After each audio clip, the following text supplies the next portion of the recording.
Hello everyone. I'm going to say good evening because this is going to air at 8:30 p.m. Eastern Standard Time on December 30th, but I am pre-recording, so it seems a little weird to say good evening when it's 9 o'clock on a Friday morning. So, thank you for tuning in. This is the December block of the month barn quilt kit. This is our kit together. So I offer a monthly card kit centered around barn quilt. So these are miniature quilt patterns. And the kit contains everything you need to make 2 cards. And the PDF gives you an alternate pattern that you can do, not a pattern, but a layout. So I try to put one extra little thing in that PDF. If you're interested in more information about the kit, you can go to the top of the Chirpy Card Maker page, and there is a pin that will give you a Google form to read all about it. And if you're interested, fill that out, send it back to me, and we'll get you started in January. So the 2 patterns that we're focusing on are these 2 right here. And I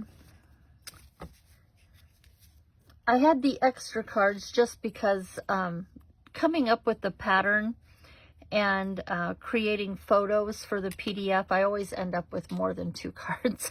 But that gives me a chance to play around with putting the block on point or keep it square and just give it some different looks.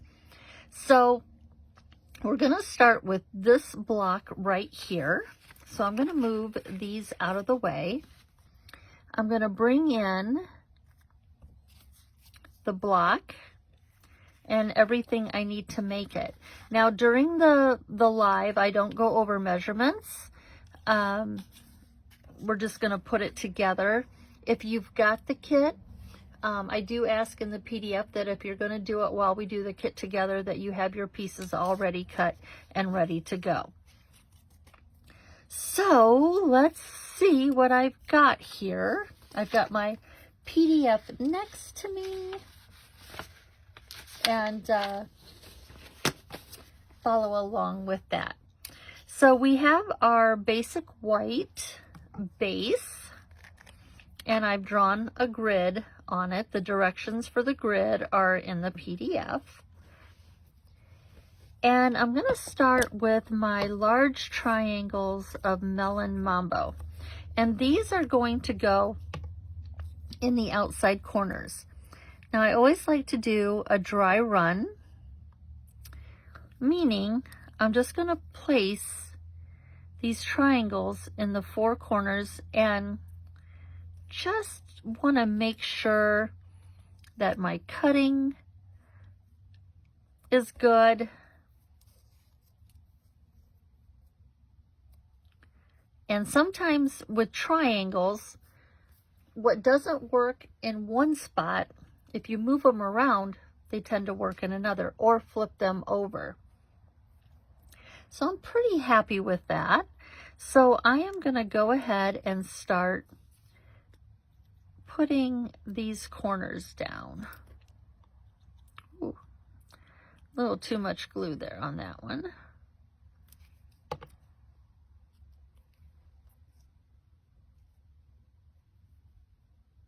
Now I like to do a thing called muscle memory, and that is if I turn my block, I'm going to turn it counterclockwise, but by doing so, most of the time, my hand is going to go to that same place each time, and I'm not trying to distort my hands or hold things differently. So if I turn it just once counterclockwise, now I'm going right back up into that upper left hand corner.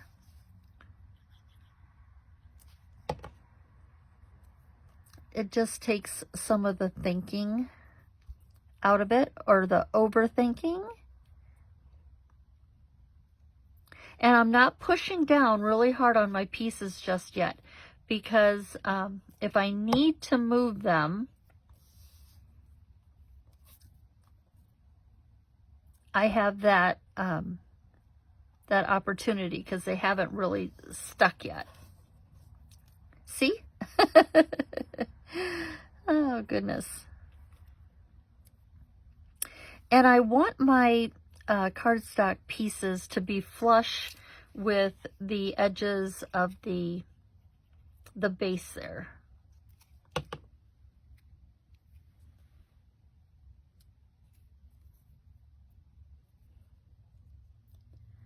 I'm just going to tap it down, and then I like to hold up my block and just put my fingers along the edges and make sure that I'm all the way out.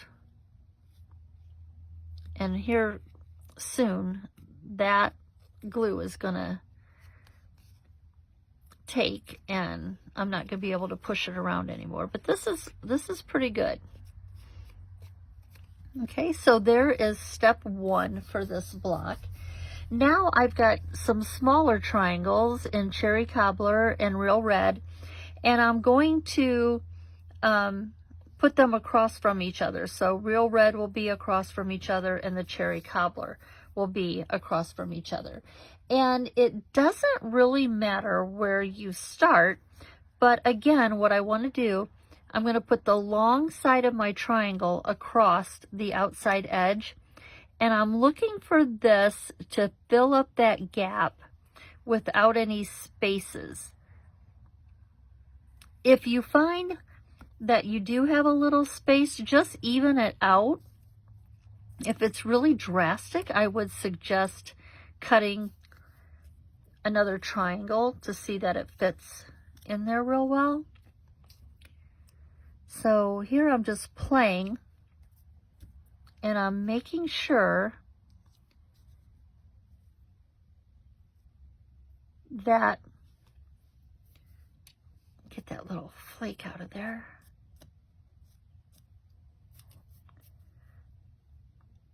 That those triangles are touching the points. My points are touching each other. Okay, so now that I'm okay with that, I'm just gonna flip them over.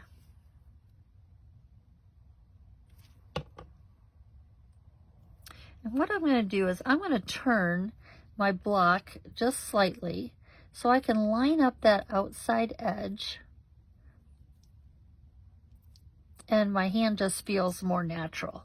So again, I'm going to just keep turning it counterclockwise, and my hand is going right back to the same place that it was prior. It just takes the guesswork out of it. I hope everybody had a good holiday. Can you believe it's going to be 2025? I think back when there was the panic that when it turned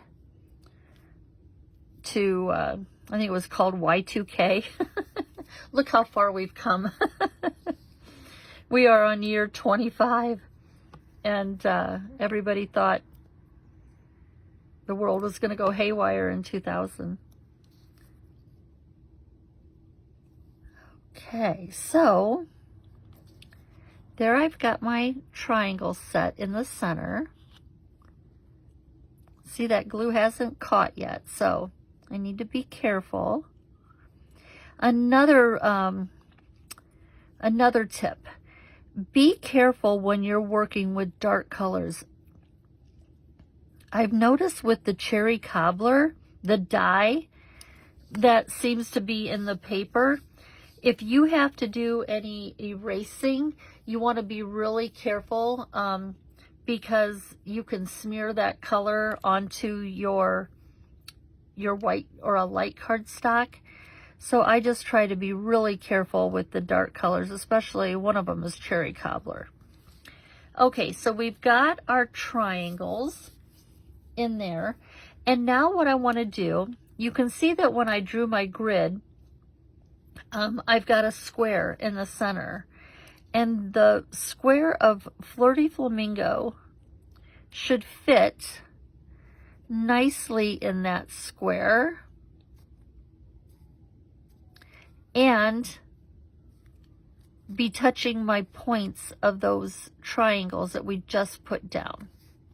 Sometimes you might have to shave it down a little bit, but it should fit right in there.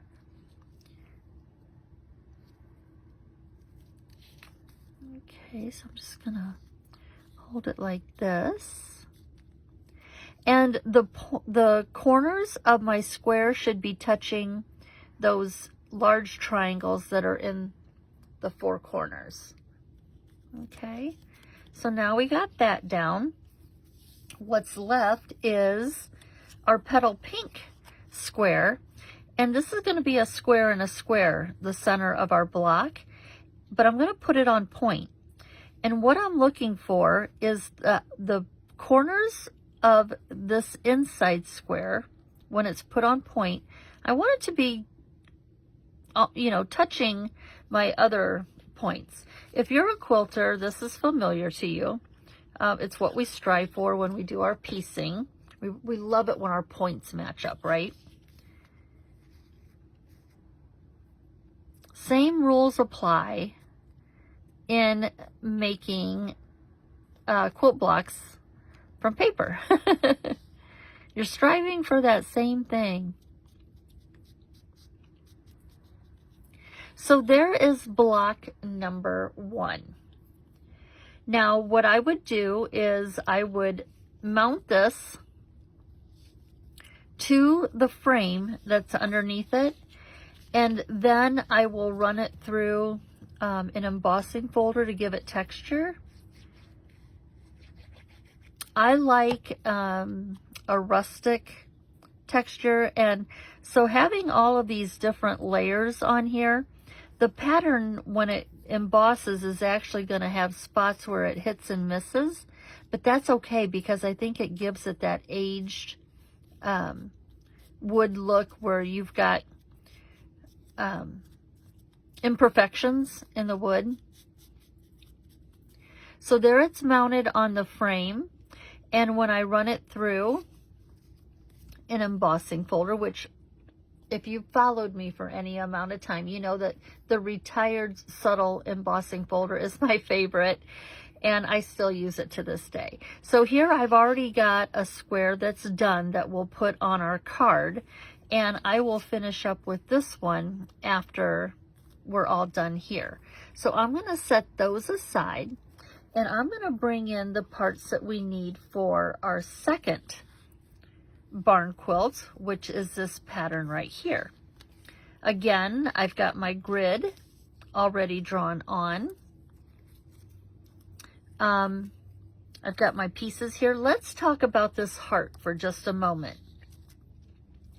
Before you put that heart down, decide if you're going to put your quilt block on point or if you're going to keep it square, because the position, if you do it on point, your heart is not going, let's say it's square, okay, and you're going to put it on point, you're going to want put your heart going the direction that the block is going. So know ahead of time how you want to finish that layout before you put the heart on, okay? So we're going to start with 4 squares of cherry cobbler, and these are going to go in our 4 outer corners.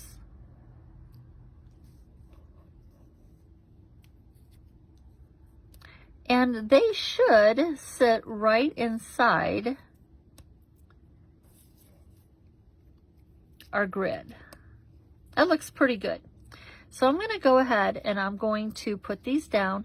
Now these are small squares, so you don't need In fact, you could put just a little bit of glue in that corner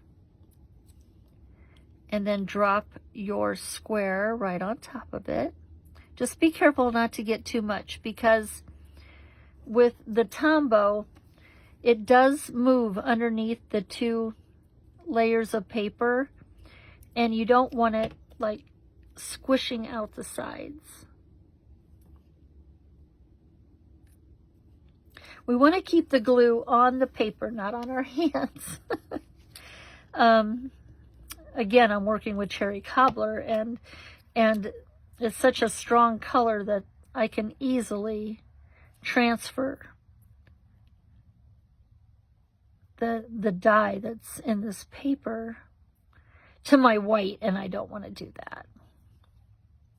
And I should be turning my block.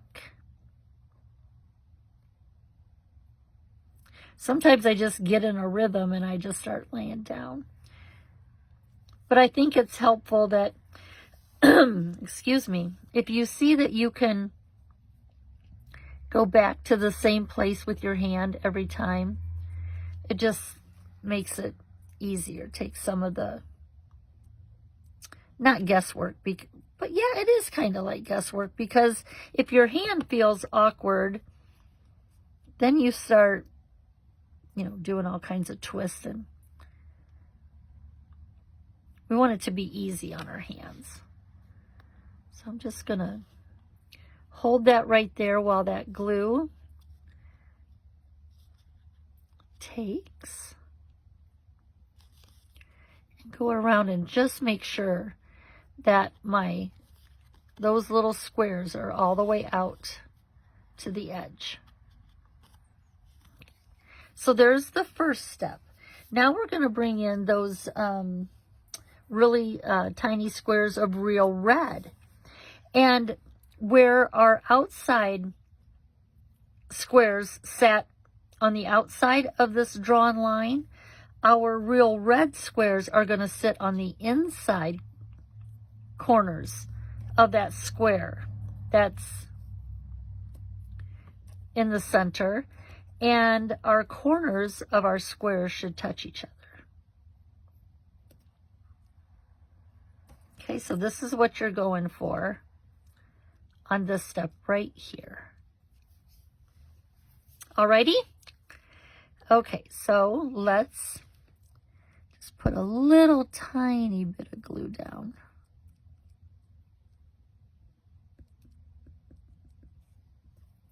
I put just a little bit here.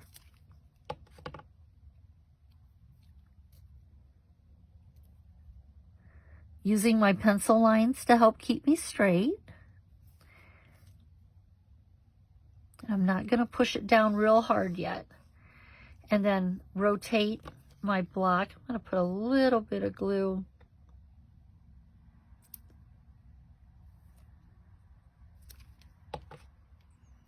on both.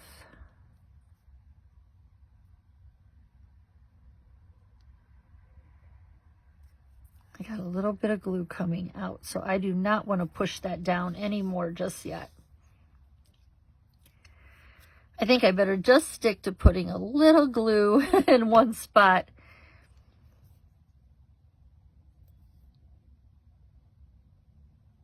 Okay, just tap it ever so gently into place.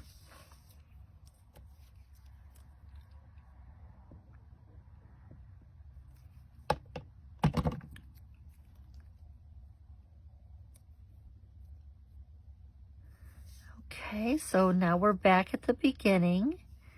Now I can take a look and make sure I'm straight, and I can set those down a little bit more now that I like the positioning of the pieces. Come overhead here, and I'm going to just try to zoom in a little bit. Okay, now let's look at filling in the gap between these squares here and the outside edge. And I have got 2 bars of Petal Pink and 2 of Flirty Flamingo. And here you might find that with your cutting, they may be a little long. Oh, that one fit pretty good. And again, these colors are going to go across from each other. But if it seems like it's a little long, just make sure that it's evened out. And then it's not quite so noticeable. Again, I would say that if it's really noticeable, either trim it or start over with another cut piece. I'm happy with that. I can make this work. So I'm going to turn this just a little bit so that I can work up here. And going to put just a little bit of glue on the back. Again, this is going to set on top, but between the 2 inside squares. And I'm going to go all the way out to the outside. Make sure that it's flush. And then just keep rotating.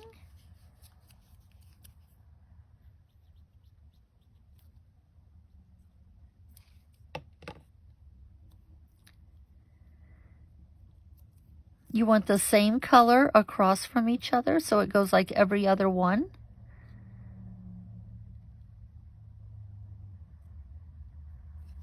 Okay, turn that.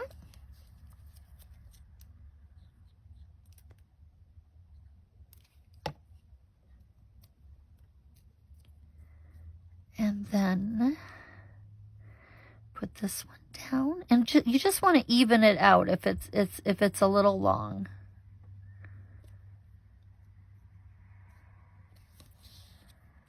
When we emboss our barn quilts or any quilt block, the pressure from the rollers in the machine just helps set everything down.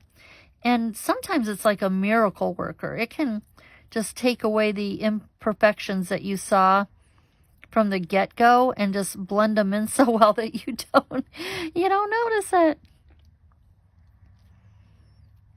Okay. So there we have our second block, and all we have to do is to the side. And be careful when you're pushing light colored cardstock around that your hands aren't dirty. And if you do feel like you can see some smudges or some dirt, just take an adhesive eraser and just clean up those pieces. Again, be very careful when you're erasing off of cherry cobbler. You push too hard and you can smear that dye.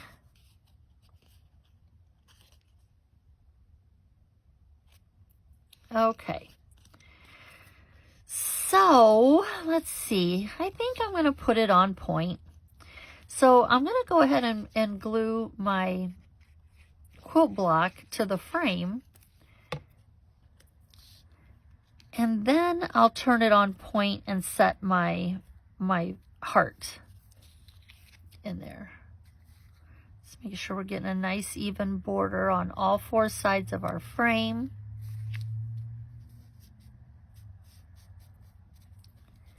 And I'm going to set it on point, which it looks like a diamond, okay? And the heart has a stitched line around it, and you're going to want to make sure that that stitching is on the right side. There's a definite difference. So we'll put just a little bit of glue here. And I am just going to eyeball this. Try to have even spacing around, even spacing here, even spacing from the corners of our real red squares. That is block number 2. And again, I will finish this up later. I've already got one that I've run through the embossing folder to give it texture. So let's bring in those 2 finished squares. And putting our card together, now I added some designer series paper from the, it's an online exclusive. It's called Marbled Elegance. It's a 12 by 12 and all the feels of Valentine's. And I really think that these will make really nice Valentine quilt cards. And so I just chose a design, put some designer series paper on the back, and put a strip on the inside. You will have to trim down your embossed card front and the basic white card insert. Those instructions are in the PDF. And then what we're going to do is I'm going to pop up my barn quilt with some dimensionals. And now this square here, this can be on point also. Both of these blocks work really well on point. Now I notice my finished one here, my heart, I'm going to have to keep it square because of how I placed my heart. But the other one I can do on point on another card. So looking at, I'm going to put this one on point and put some dimensionals in my corners. I don't want my corners to kind of curl up eventually, so I'm putting my dimensionals as far as I can out to those corners. Take the backs off. Trying to see that I'm still in camera because pre-recording I can't see this on my computer. Oh, we're going to put it on point, aren't we? Okay, so I'm just going to look at 3 sides and try to get an even distance.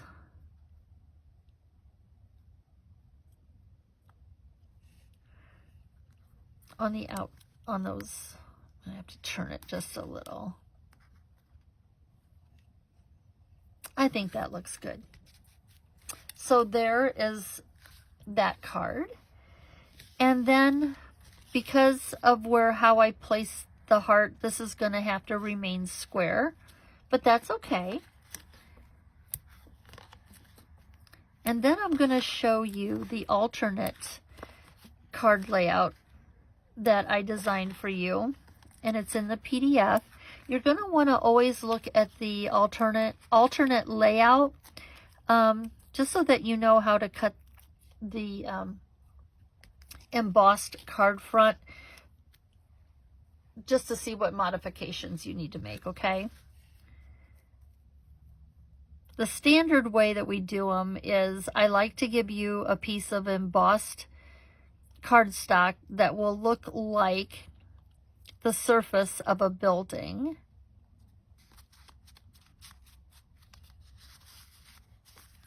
So there we go. So there are the 2 blocks for the month of December.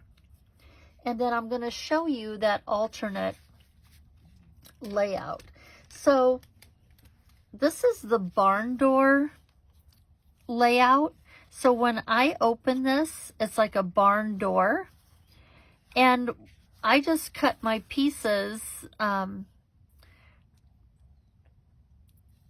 I cut my card base in half. The front of the card base in half. And I went ahead and instead of trimming that off, I just glued it down and then put my the embossed piece on top. It just makes it sturdier. And then I decorated the inside with some hearts and put the block on point. But it's the barn gate fun fold. Just to give you a different idea of what you can do with what is in your kit. Okay, so let's bring these down, bring them more into view. And so that is for December. And now I would like to show you Gotta move my chair here. I'd like to show you what the January 2025 card looks like. And this was inspired by a piece of designer series paper that's in the upcoming storybook designer series paper. The new mini catalog will go live January 7th. And let me show you. This is the paper that inspired the card, or the colors, okay? This inspired the colors for this quilt block. And here's what they look like. So, a little challenging for me designing because I am working with a pattern that's based on a 4-patch grid, but when it came to the center, I have to start looking at a 9-patch. And so I had to, you're going to be working with some numbers in your cutting that are a little different than you're used to, but in order to make this center work, I had to look at this as a 9-patch and not a 4-patch. So you're going to get into some 8s, but I know you can do it. So those are the January cards. Again, if you have not done this before and you're interested in trying it, you're not locked into a subscription. I like to keep it open so that you can opt in or out month to month. However, I do cancel a series if I see that there's 3 months in a row that there was no activity. I certainly don't want PayPal bothering you and sending reminders and things like that if it's something that you're not interested in. And people are busy. Sometimes they don't have a moment, you know, or the time to let me know that, thank you, I tried it. It's really not my thing, or I need to take a break. So I'll just do it, because you can jump back in and let me know, hey, I want to get back into this, and I'll get you set up and going for that next month. So again, there's a Google form on the Chirpy Card Maker page. It's near the top of my page. You might look for a word that says featured, and you'll see that there's some things, that the important things that are pinned at the top. It's supposed to make it easy for you to find, and I really think sometimes it's harder to find. So if you have trouble, send me a message and I can send you the link to that Google form. You can read all about what it costs, your options. There is a PDF only option. And then you let me know what you want to do. Okay? So thank you for joining me this evening and doing the December barn quilt. So this is January, and the ones that we did tonight are December's. So thank you so much. I look forward to hearing from you if you have any questions, and everybody just have a really blessed rest of your evening and have a very, very happy New Year.